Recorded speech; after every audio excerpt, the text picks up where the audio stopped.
Ieu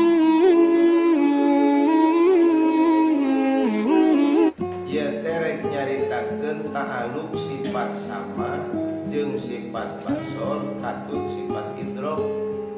Sanajan sifat idrok teh diikhtilafkeun ku para ulama kalebetkeun kana sifat naon?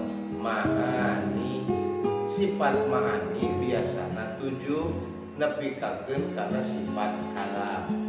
Kan sapali ulama aya nyebatkeun 8 tambahna sifat idrok. Kudrot, irodat, ilmu, hayat, sama, basor, kalam, idrok. Atos kapanan timimiti kudrot jeung irodat ta'alukna kana naon bisi pohon? Kana perkara anu mungkin. Itu kudrot, irodat, ilmu, ta'alukna kana perkara anu wujud. Nu wujud mah aya nu mungkin, aya nu wajib, aya nu mustahil. Sarua jeung sifat kalam. Yalin ta'aluk sifat kalam ge kana sakabeh perkara anu wujud. Ngan beda ta'aluk ilmu jeung ta'aluk kalam. Ta'aluk kalam disebut ta'aluk dilalah, ta'aluk ilmu disebut ta'aluk insyaf. Beda.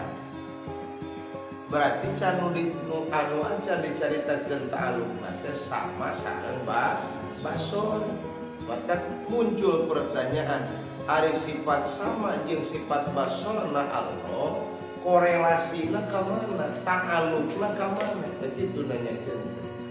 Wa anit eta jawabanana jeung kudu na'alukkeun anjeun disami pikeun sifat sama kula maujudin kana sakabeh perkara nu aya.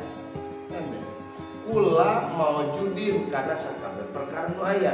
Mana nu aya teh wajib aya jeung jaiz aya. Sama basor Allah ta'aluk kana nu wajib aya jeung kana nu mungkin aya. Mana nu wajib aya? Dan Allah sareng sifatna Gusti Allah eta kula maujudin. Ari dat Allah jeung sifat Allah kata'alukan ku samana Allah maksana kasama dat Allah jeung sifat Allah ku sifat samana Gusti Allah gitu. Sekali deui sakabeh perkara nu aya termasuk wajibil wujud nu eusina dat Allah jeung sifat Allah eta dat Allah jeung sifat Allah teh kata'alukan ku sifat samana Allah. Kantenan anu mungkinil wujud. Nu mungkinil wujud nu mana? Nu mungkin ayana sakabeh makhlukat urang pan mungkin ayana. Kata'alukan urang teh ku sifat sama na Allah. Mana nu mungkin wujud terdiri tina 2, aya tawat, aya aswat.